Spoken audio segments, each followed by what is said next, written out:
Bonjour, je suis Damien, je suis membre du bureau permanent du CPS de Kreinem. Comme tout le monde le sait, il y a un bourgmestre. Et le bourgmestre ne travaille pas tout seul. Autour de lui, il y a des échevins qui l'entourent et qui l'aident dans plein d'autres compétences.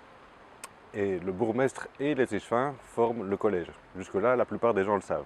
Au CPS, ça fonctionne un peu comme de la même manière. C'est-à-dire que vous avez un président du CPS qui fait un peu le rôle du bourgmestre du CPS. Et à côté de ça, vous avez le bureau permanent qui fait le rôle du collège. Et donc le membre du bureau est tout simplement un échevin du CPS. Concrètement, le conseil CPS reste l'organe le plus important, comme dans une commune par exemple. C'est la même chose.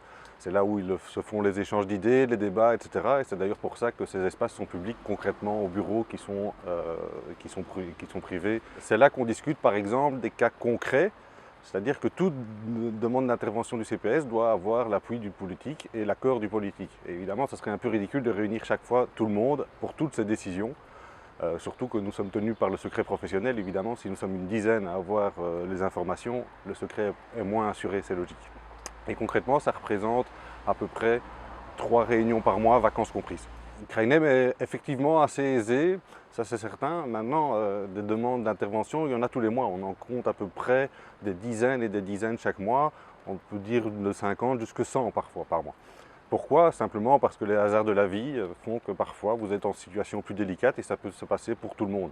Et donc, c'est très important. Et deuxièmement, d'un autre côté, il faut arrêter de penser qu'un CPS ne s'adresse qu'aux nécessiteux. Le CPS s'adresse vraiment à tout le monde. Je vais prendre un exemple très concret, Resto Co, qui est un repas qui est proposé aux personnes isolées, donc plutôt pour les plus âgés de notre commune. Et donc tous les jeudis du mois, ou presque, parce qu'évidemment pendant les vacances il y en a un peu moins, eh bien, ces personnes sont invitées à venir prendre un repas. Le repas n'est pas très cher, évidemment, le CPS ne gagne pas d'argent là-dessus, mais n'en perd pas non plus. Et donc l'idée n'est pas spécialement d'en faire un repas bon marché, mais l'idée plutôt de rassembler les gens pour qu'ils ne restent pas dans leur coin, tout simplement. Et donc ils mangent tranquillement tous ensemble.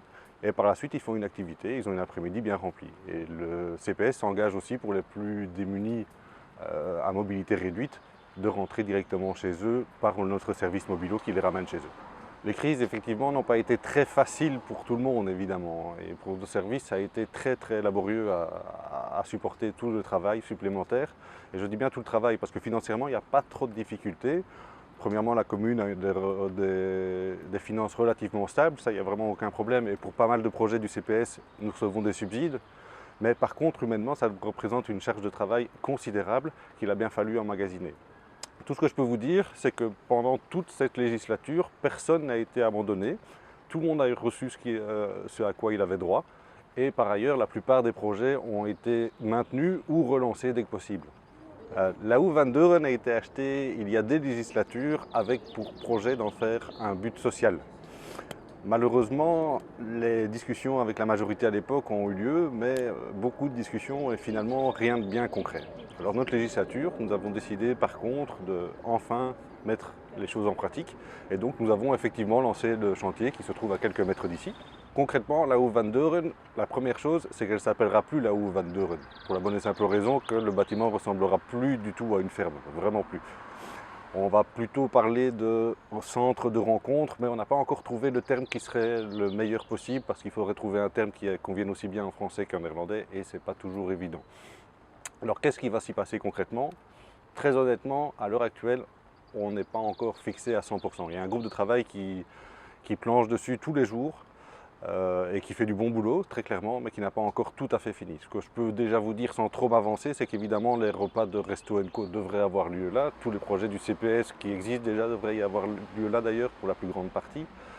Il devrait y avoir aussi des logements, il devrait aussi y avoir un local informatique qui pourrait par exemple de faire des centres de rencontre entre les générations, donc les plus âgés qui ont peut-être plus de difficultés avec l'informatique, avec des plus jeunes qui sont plus aisés.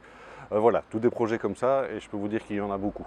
On peut se demander pourquoi on construit autant de salles, surtout que tout ça est situé un peu dans un mouchoir de poche. Vraiment, il y a quelques mètres entre toutes ces salles. Maintenant, toutes ces salles ont des vocations totalement différentes, très clairement. Et celle-ci particulièrement est vraiment très très différente parce qu'elle s'adresse uniquement au CPS. L'idée c'est que le bâtiment appartient à l'heure actuelle à la commune, mais qu'une fois que les travaux seront finis, on donne une sorte de carte blanche au CPS pour en faire un peu ce qu'ils veulent. Et je vais reprendre les exemples que j'ai donnés tout à l'heure. Vous voyez des logements, on n'imagine pas des logements au-dessus de Camelan ou de la salle Agora par exemple. Ça n'a pas du tout été prévu pour. La salle informatique, même chose, on ne peut pas imaginer une salle informatique sans matériel et avec du matériel qui soit 100% sécurisé. Il faut aussi une question d'accessibilité, bien sûr. Il faut qu'il n'y ait pas d'escalier, ou en tout cas quand il y a des escaliers, que ça soit possible d'y accéder tout de même d'une autre manière. Voilà, tout cela sont des choses qui n'ont pas été vraiment pensées à l'époque pour les autres bâtiments, et voilà pourquoi on doit absolument faire un nouveau bâtiment pour le CPS. Maintenant, ce qu'on peut se dire aussi, si on regarde les choses positivement, c'est simplement que plus de salles, c'est plus d'activités. Ça, tout le monde y est gagnant, bien sûr.